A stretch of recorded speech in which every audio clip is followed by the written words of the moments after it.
Hi friends, అందరికీ నమస్కారం అండి. తెలంగాణ రాష్ట్ర వ్యాప్తంగా ఉన్నటువంటి రైతులందరికీ రైతు బంధు ఈరోజు ఈ జిల్లాల్లో ముందుగా అయితే డబ్బులు అయితే పడతాయండి. ఏ జిల్లాల్లో పడబోతున్నాయి? రైతు బంధు ఒక ఎకరం నుంచి 5 ఎకరాల వరకు జమ అవుతుందా, లేదంటే ఒక ఎకరం నుంచి 10 ఎకరాల వరకు జమ అవుతుందా? అదేవిధంగా ఈసారి రైతులందరికీ ఎకరానికి 7,500 రూపాయలు జమ చేస్తారా, లేదంటే ఎకరానికి 15,000 రూపాయలు జమ చేస్తారా? ప్రభుత్వం అదేవిధంగా రైతు రుణాలకు సంబంధించి రుణమాఫీ కాని వారికి కూడా ప్రభుత్వం లేటెస్ట్ అప్డేట్ అయితే అందించారు. ఆ వివరాలన్నీ కూడా వీడియో రూపంలో తెలుసుకుందామండి. ముందుగా వీడియో వస్తున్న ప్రతి ఒక్కరు కూడా లైక్ చేయండి. అదేవిధంగా ఛానల్ సబ్స్క్రైబ్ చేసుకొని బెల్ బటన్ యాక్టివేట్ చేసుకోండి, ఆల్ అనే నోటిఫికేషన్. మిత్రులందరికీ కూడా వీడియోని షేర్ చేయండి. స్కిప్ చేయకుండా పూర్తిగా చూడండి, కంప్లీట్ ఇన్ఫర్మేషన్ అయితే మీకు అర్థమవుతుంది. తెలంగాణ రాష్ట్రంలో రైతులందరికీ ఎంతో ఆశగా ఎదురు చూస్తున్నారు రైతు బంధు.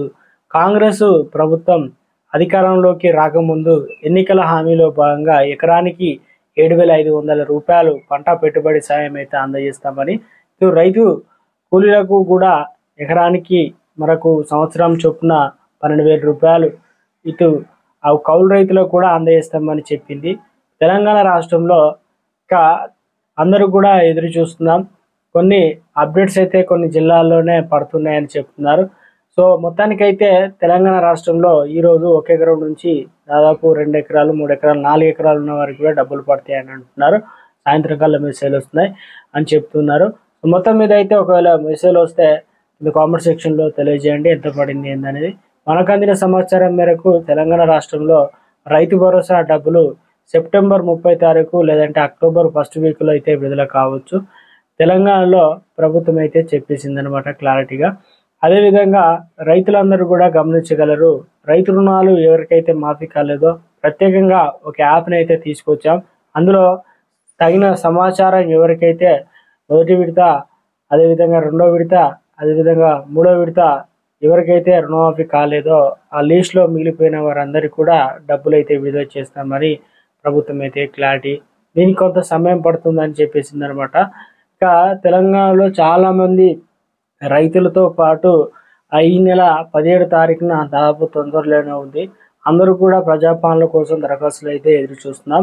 ఇందులో ప్రధానంగా పూర్తి స్థాయిలో రేషన్ కార్డు లేని వారు కూడా అప్లికేషన్లు అయితే చేసుకోవచ్చు. అంటే ఇండివిజువల్గా కార్డులో పేరుండి వాళ్ళు సపరేట్ కావాలన్నా వాళ్ళు కూడా అప్లికేషన్ చేసుకోవచ్చు. దీంట్లో ప్రధానంగా క్యాష్ సంబంధించి కావచ్చు, ఇన్కమ్ సర్టిఫికేట్లు ఇవైతే అడగవచ్చు. దాంతోపాటు ఆధార్ కార్డ్ డాక్యుమెంట్లు ఇవైతే సిద్ధం చేసుకోండి. ఇక మొత్తానికి తెలంగాణలో మనకు రాజు ఆరోగ్యశ్రీ కార్డులు కూడా అందించబోతున్నారు. రాష్ట్ర వ్యాప్తంగా ఇక రైతులకు సంబంధించి ప్రత్యేకంగా ఆధార్ కార్డు ఏ రకంగా ఉంటుందో అదే రకంగా ఒక గుర్తింపు కార్డును అయితే ప్రభుత్వం అయితే ఇవ్వనుందట.